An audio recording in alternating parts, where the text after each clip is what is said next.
여러분 안녕하세요. 민도사와 함께하는 청년을 위한 교과 공부에 오신 모든 여러분들을 진심으로 환영합니다. 와. 안녕하십니까. 네, 오늘도 여러분과 함께하는 김밥님과 민도사가 함께 나와 네, 있습니다. 반갑습니다.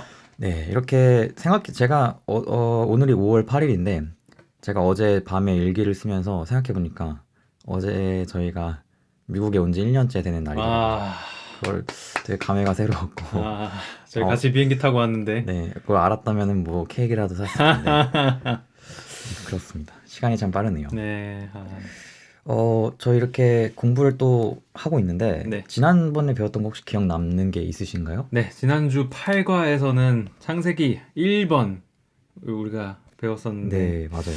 네, 세상을 창조하신 하나님, 그리고 예수 그리스도께서 창조만 하시고 손 놓고 계신 것이 아니라 음, 인류를 계속해서 사랑하시고 또 우리 위하여 돌아가셨다라는 사실까지 함께 생각해 보면서 또 하나님 사랑을 다시 한번 기억할 수 있는 시간이었고요. 네, 맞아요. 네, 여러 가지 또 네, 하루, 욤, 네, 하루가 맞아요. 저녁부터 시작해서 24시간 아침이 되니, 하루를 네, 뜻하는 네, 그렇죠. 뭐 어떤 점진적인 창조론이나 진화적 창조론, 뭐 그런 타협적인 이론이 아니라 하나님께서 정말 말씀 그대로 창조하셨다라는 사실 생각해 볼 수 있었고, 안식일 제도, 결혼 제도 등을 통해서 창조 시부터 하나님께서 인류를 향한 계획들, 그리고 특별히 하나님의 사랑을 깨달을 수 있는 그런 계획들을 준비해 주셨다라는 사실에 대해서 생각해 보는 시간이었습니다. 네, 맞습니다. 좋게 잘 정리해 주셔서 감사합니다. 오늘은 그의 2편인 국화인데요. 창조, 성경의 토대를 이루는 창세기 두 번째 이야기입니다. 네. 얼마나 중요한 이야기길래 우리에게 두 번에 걸쳐서 음. 이렇게 얘기하는지 한번 살펴보고 싶은데요. 네. 혹시 밑에 있는 질문 한번 보겠습니다. 창조과학에 대해서 혹시 좀 알고 계신 거 좀 있으신가요? 제가 아는 바는 없고요. 네. 아는 바는 없는데 하나 생각나는 게 있는데, 네, 어떤 제가 거죠? 삼육초등학교를 다녔습니다. 네, 삼육초등학교 다닐 때 그 당시에 노목탐사관이라고 부르는, 네. 요즘은 별새꽃돌 맞아요. 맞죠? 노목. 네. 가서 이제 막 별 보고 네, 꽃 맞아요. 보고 이제 막 이름 그대로 별새꽃돌 네. 막 다 보면서 그랬던 아름다운 추억이 생각나더라고요. 근데 특별히 음. 금낭화라고 되게 하트 모양 이쁜 네. 꽃이 있는데, 며느리 뭐 주머니인가 음. 뭐 그런 꽃인데, 아름다운 꽃들도 보고 하면서 어린 나이에 사실 이 천연계를 보면서 아름답다는 생각하기 쉽지 않은데 그때 거기 가서는 했던 것 같아요. 그런 생각을. 진짜요? 그랬습니다. 그렇군요. 사실 저희가 좀 접하기 어려운 부분이 창조과학 같은 부분인 것 같아요. 왜냐면 네. 저희가 자라면서 항상 진화론 같은 것들을 과학 시간에 배우니까. 네. 저는 특별히 되게 좀 꽤나 유명한 개신교의 창조과학자님의 세미나를 몇 번 좀 들은 적이 있는데요. 그분이 그랜드 캐년에 대해서 설명하면서 그랜드 캐년이 막 퇴적되어 네. 있는 층이 있으니까 되게 오랜 세월에 걸쳐서 이렇게 만들어졌다라고 얘기를 하는 경우들 많이 들어봤지만 그랜드 캐년만큼 가장 창조가, 그러니까 노아의 홍수를 증명할 수 있는 건 없다라는 얘기를 하시더라고요. 그렇게 된다는 것 자체가 물 안에서 굉장히 뭔가 회오리 격변이 치듯이 있었다는 격변이 거죠? 일어나면서 그 무게의 질량이라 해야 될까요? 뭐라 해야 되지? 그 무게나 그런 것들에 딱 맞춰서 층이 생기고 굉장히 물을 덮고 있던 물이 빠르게 내려가면서 습곡이 생기면서 네. 이렇게 계곡처럼 생기는 그런 것들을 얘기하시면서 되게 창조 과학이라는 것이 진짜 우리가 믿을만 하다는 것을 많이 좀 느꼈던 것 같아요. 그렇군요. 그러면은 그다음 창조 혹은 세상의 기원에 대한 이야기들을 알고 있는 게 있으신지인데요. 좀 알고 계신 게 있나요? 제가 어릴 때 그리스 로마 신화 그리스 로마 만화책을 신화, 네, 많이 네, 봤죠. 만화책을 봤는데, 그 신화에 의하면 음, 대지의 여신 가이아가 뭐 어떻게 했던 네, 그런 기억이 나는데 뭐 정확하긴 기억이 안 납니다. 맞아요. 기억이 잘 나지 않아서 찾아봤는데 그리스 로마에서는 뭔가 프로메테우스라는 그 지구를 붙들고 있던 신이었나? 그 신이 진흙으로 만들고 아테나가 숨결을 불어넣어서 그 신들을 위한 노동 인력으로 뭔가 만들었다라는 얘기 들은 것 같아요. 근데 제가 뭐 찾아보다 보니까 뭐 북유럽 신화도 그렇고 여러 가지 신화들을 찾아보니까 참 웃긴 게 신들이 계속 싸워요. 전쟁. 네, 계속 싸워요. 자기들끼리 싸우는 네, 거죠? 자기들끼리 싸우고 뭐 인간들한테도 잘못하고. 그러니까 그런 신화들에 보니까 대부분의 창조의 기원과 세상의 기원은 죄라는 것이 선재했던 것을 좀 봤어요. 그리고 신이 죄를 짓는 그런 모습들을 보면서 이런 게 되게 좀 특이하고 지금 보니까 되게 새로웠던 좀 기억이 납니다. 심지어 제우스는 신들 중에 최고인데 네. 맨날 바람둥이 그런 거 아닙니까? 가장 타락한 어디 가서 아들 낳고 저기 가서 딸 낳고 정말 네, 그런 사람도 있. 신 개념을 굉장히 완전, 왜곡시켜 버리는 네, 거죠. 진짜 많이 달랐던 것 같아요. 그래서 저희 오늘은 창조에 대해서 보면서 그 창조에 대해서 가르쳐주고 있는 창세기의 개념들과 그거와 반대되는 가르침들도 얘기를 나눠보면서 네. 우리가 어떤 것들이 좀 구별되어 있는지 확인을 해보는 좀 시간을 갖고 싶어요. 네. 먼저 저자는요, 위대한 과학자들에 대해서 얘기하면서 과학에 대해서 얘기를 하고 싶어 해요. 천문학자로 유명한 케플러라는 사람은 하나님이 창조한 우주가 굉장히 질서 있고 완전할 것이라는 믿음으로 행성들의 크기와 속도를 계산했다고 해요. 그럼 전제를 놓을 때 벌써 이 믿음을 네. 가지고 계산을 시작했더니 네, 그게 맞아요. 맞았다 이런 말이군요. 네, 맞아요. 그래서 우주에 대한 질서와 속도, 그런 공전하는 그런 것들을 계산했던 굉장히 유명한 과학자고, 네. 식물학자로 유명한 존 레이는 쌍떡잎 식물과 외떡잎 식물을 연구해서 종이라는 것은 종이 아예 다르다. 그러니까 이 종에서 저 종으로 넘어갈 수 없다. 그러니까 네. 뭔가 종에 대한 확실한 구분을 해놨던 거죠. 그거는 진화론을 정면으로도 반박하는 맞아요. 이야기가 될 수 있겠네요. 그 다윈은 종의 기원에 대해서 얘기하면서 종이 변해가는 그런 것들에 대해서 얘기했지만 네. 그와 굉장히 반대되는 그래서 창조와 과학의 조화를 발견했던 과학자였고, 화학자인 로버트 보일 같은 경우는 연금술사라는 책을 아시는 분들 계실지 모르겠는데 파울로 코엘료? 네, 맞아요. 옛날에 연금술이 되게 유행했던 때는 그 화학적인 그러한 작용으로 물질이 다른 물질로 바뀌는 그런 것들을 연구했던 시기가 있었는데 네. 로버트 보일 같은 경우는 하나님은 물질의 고유 원수를 유지시켰다. 바꾸지 않게 유지시키신다라는 것에 대해서 강조했던 굉장히 유명한 화학자라고 얘기해요. 그러니까 이 사람들이 있었던 근대 과학은요, 성경으로부터 영감을 받았던 학자들이 하나님이 만드신 세상을 탐구하면서 탄생했던 것이 바로 근대 과학이에요. 그래서 이 사람들 같은 경우는 진짜 하나님께서 이렇게 하셨구나라는 것들을 확인했던 사람이었거든요. 근데 과학의 흐름이 바뀌기 시작했던 것들이 19세기 이후라고 합니다. 네. 그때부터는 유신론적인 세계관을 배제했대요. 하나님이 세상을 창조했다라는 그런 생각을 배제하고 그렇게 진행됐던 연구들이 있었고, 그 연구들은 성경의 창조 기사들을 극단적으로 해석하기 시작했다라고 얘기해요. 그렇군요. 우리가 지난번에 살펴봤던 것처럼 성경의 하루라든지 네. 그런 것들에 대해서 굉장히 좀 새로운 프레임을 가지게 됐던 그런 이야기가 좀 나왔다. 끼워 맞추기를 시작했다는 네, 그때부터 인간의 이성으로 이해하려고 굉장히 노력했던 것들이 나오고 있습니다. 그렇군요. 그 몇 과 전에 사람의 이성에 대해서도 얘기했었는데, 사람의 이성이 굉장히 중요하고 성경을 이해하는 데 잘 쓰이는 것이지만 그 이성이 성경의 권위보다 높아지기 시작하면 문제가 된다 했었거든요. 그거에 대한 굉장히 적절한 예시가 아닐까 하는 생각이 좀 들어요. 자, 넘어가 보겠습니다. 깨닫기인데요. 어떤 것을 깨달을지 한번 살펴봅시다. 특별히 우리는 성경 내에 있는, 그리고 성경 외에 있는 창조에 관련된 것들을 구분해보고 차이점들을 좀 살펴보고 싶은데, 그것을 위해서 우리 저자는요, 고대 문학에 나타난 창조들에 대해서 얘기했어요. 설화들이군요. 네, 제가 이번에 고고학 수업을 들으면서 정리했던 4가지를 좀 가져왔는데, 여기 저자분은 하나만 얘기했지만 제가 이거 4가지 공부하면서 되게 비슷하다는 것도 많이 느꼈고 되게 신기했던 것도 많아서 소개를 해주고 싶어요. 첫 번째로 에누마엘릿이라는 것은 신들의 갈등 속에서 신들이 또 싸우죠. 신들 중에 한 명을 죽여서요, 그 피로 사람을 창조했어요. 사람을 창조한 목적은 신들을 섬기게 하기 위해서. 마르둑. 네, 맞아요. 오, 어떻게 잘 아시는군요. 네. 그리고 에리두 제네시스라고 하는 이야기는요, 신이 사람을 창조한 다음에 잊었대요. 까먹고 있다가 맞다, 내가 사람 창조했었지 라고 깨달았던 게 얘네가 너무 시끄러워서. 그래서 너무 시끄러워서 멸망을 하고 했지만 신들 중에 하나가 사람을 보트에 태워가지고 도와줬다 라는 얘기가 나오고, 아트라하시스라는 이야기는요, 이거가 교과 공부에 나온 이야기인데, 이것도 똑같이 신들을 대신해서 일할 사람을 귀찮으셨구나. 네. 그러니까 사람의 목적이 신들을 위해서 존재하는, 신들의 노동력을 좀 줄여주기 위한 그래서 똑같이 신들 중 하나를 죽인 다음에 그 몸에 피와 진흙을 섞어서 사람을 만들었다.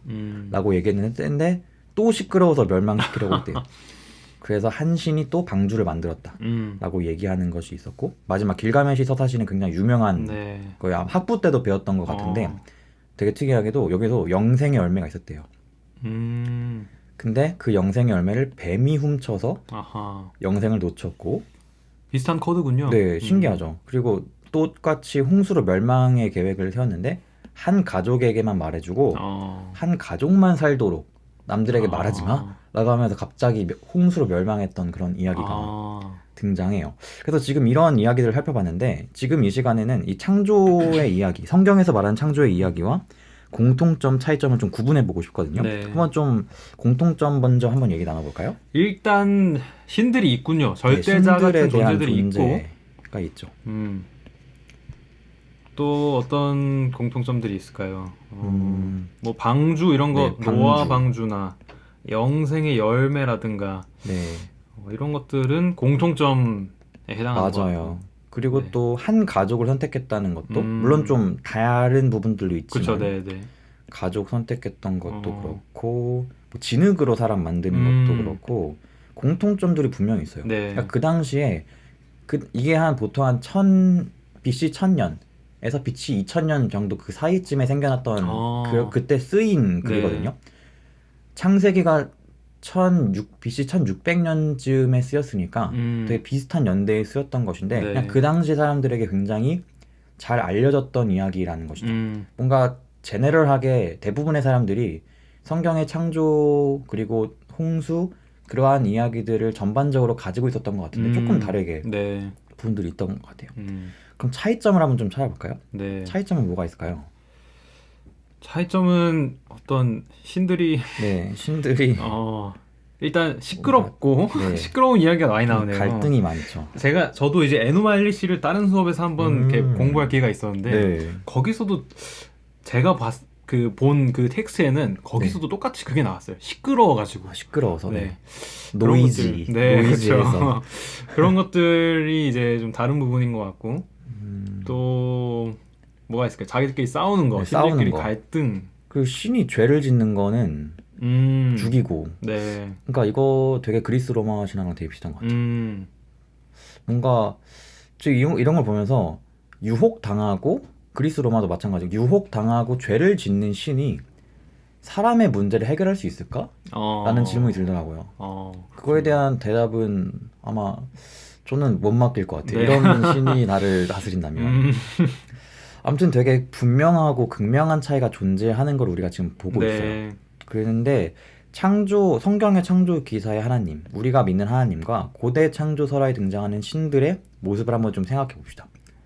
하나님, 성경의 하나님과 네. 창조 설화의 신들, 어떤 좀 차이가 있죠? 우리가 몇 번 지지난번이었나요? 하나님의 품성에 대해서 얘기하면서 사랑, 인애를 뜻하는 단어가 헤세드. 네. 영원히 사랑하시고 책임지시는 그래서 창조주가 창조물들을 위해 죽으신 예수님의 사랑까지 얘기하면서 네. 했는데 되게 많이 다르죠. 그쵸. 네. 그러면은 그 당시 성경을 몰랐던 사람들에게 신이라는 존재는 어떤 존재였을까요? 결국 이런 위에 있는 이런 설화들을 배경으로 해서 신관을 가지고 있는 사람들이었지 네. 않겠습니까? 그쵸. 그랬다면 결국은 내가 시끄럽게 하면 나를 멸망시키고 네. 또 자기들끼리 싸우고 이런 모습들이 맞아요. 결국 그들이 가지고 있던 신에 대한 이미지였을 텐데 그렇다면 굉장히 아까 또 민도사님 말씀하셨듯이 믿을 수 없고 또 두렵고 맞아요. 그런 두려울 모습들이었어요. 것 같아요.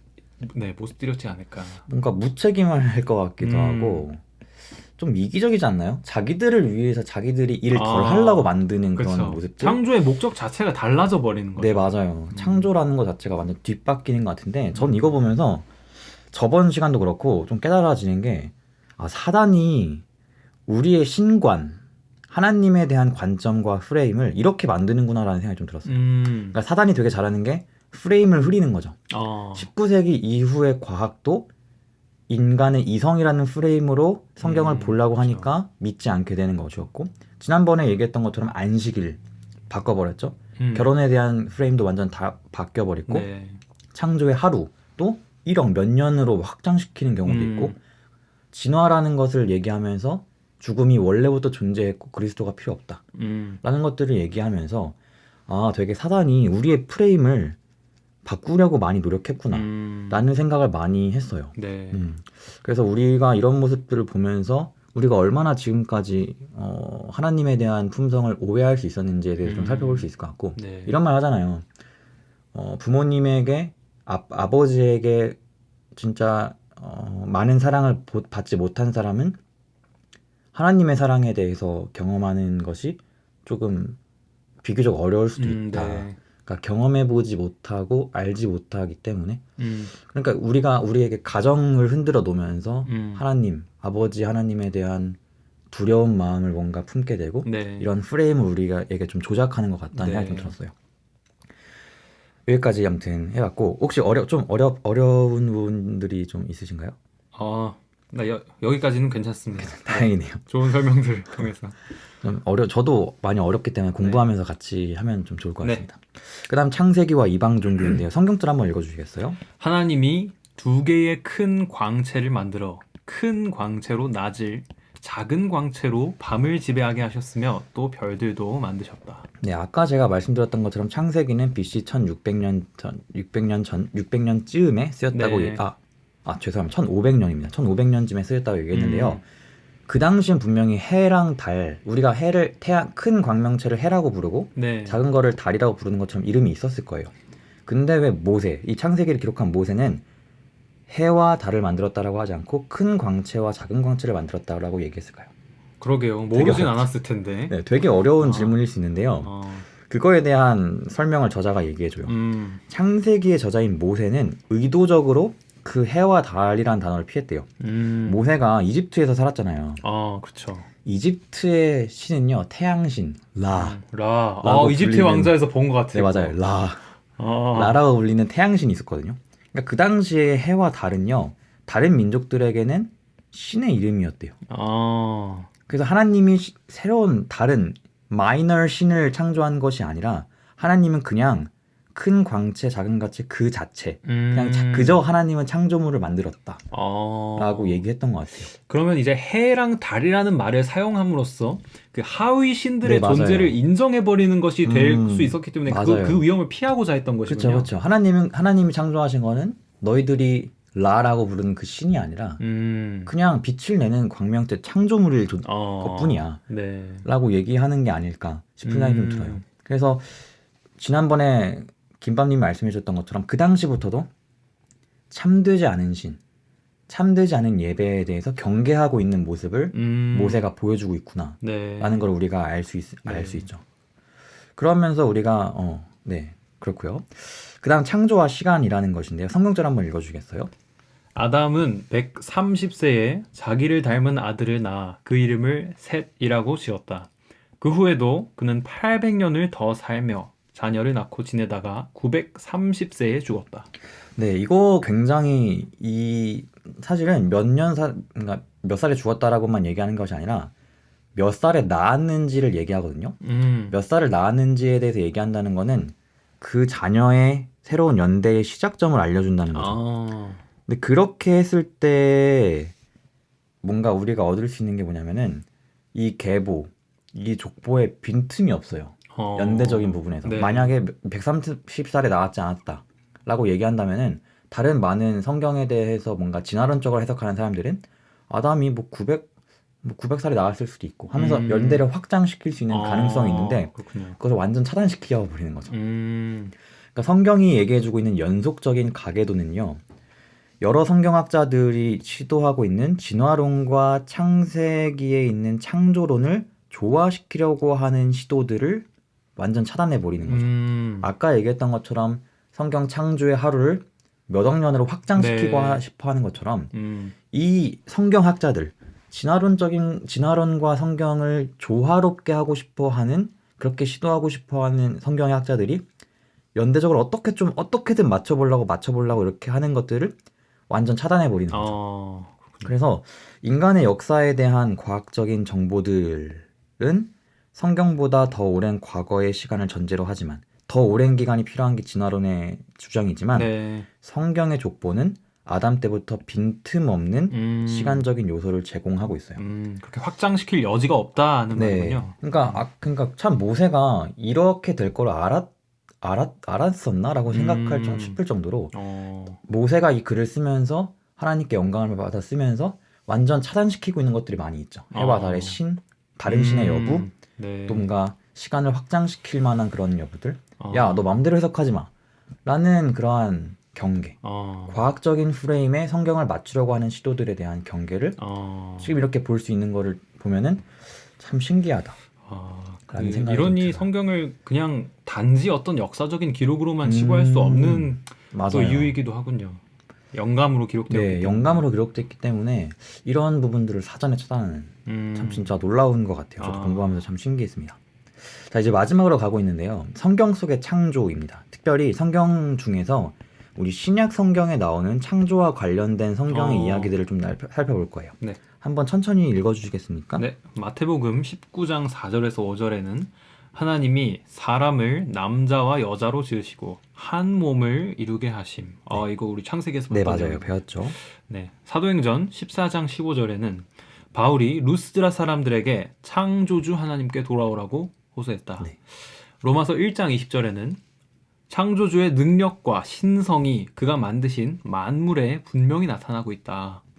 에베소서 3장 9절입니다. 그리스도를 통해서 창조주 안에 감추어졌던 비밀의 경륜이 드러났다.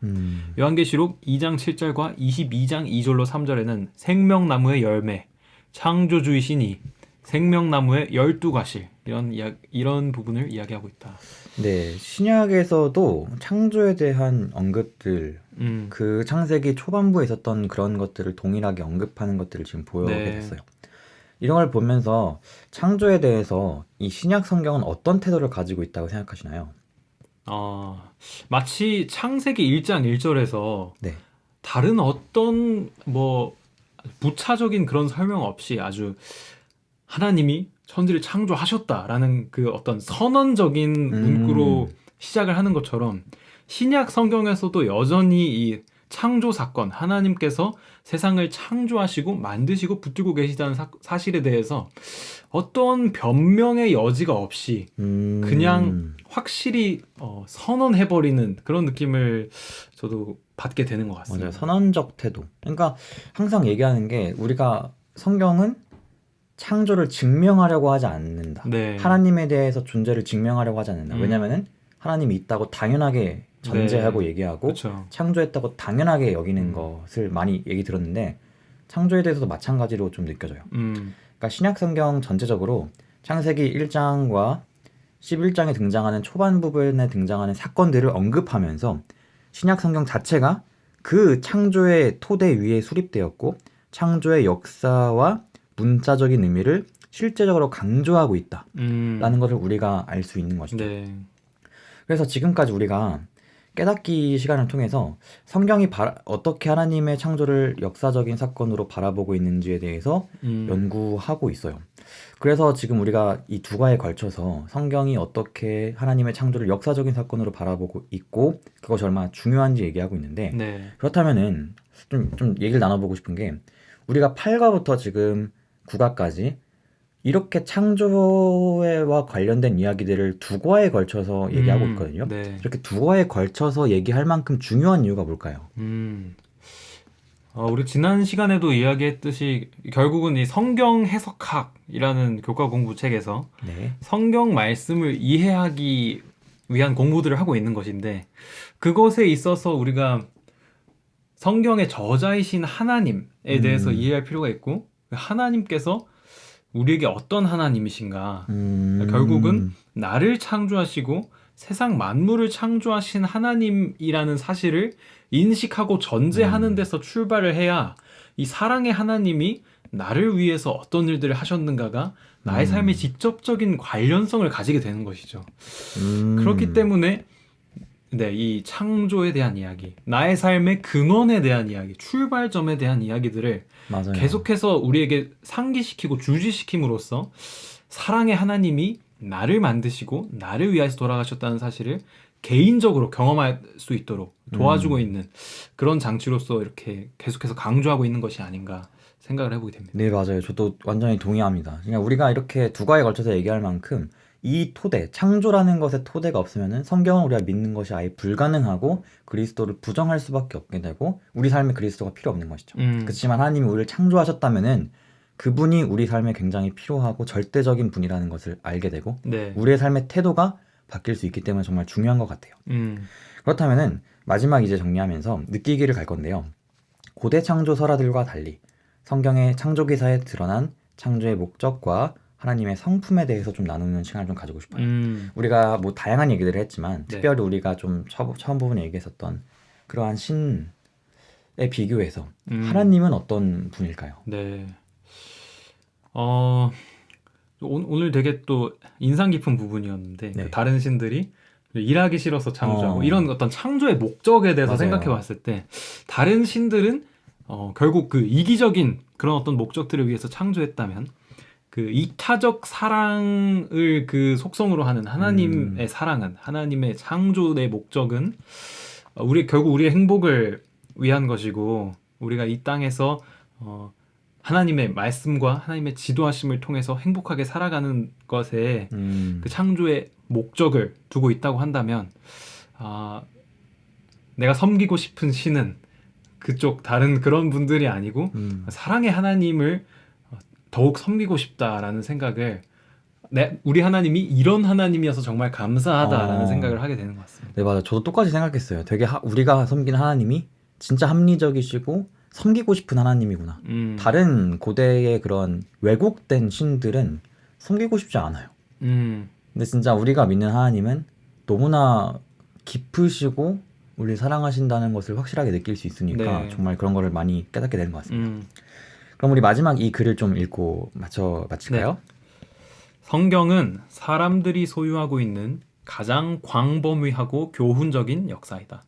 그것은 영원한 진리의 셈에서 그대로 나왔고 하나님의 손이 모든 시대를 통하여 그 순결함을 보존하였다. 오직 여기에서만 우리는 인간의 편견이나 인간의 교만으로 더럽혀지지 않은 우리 인류의 역사를 발견한다.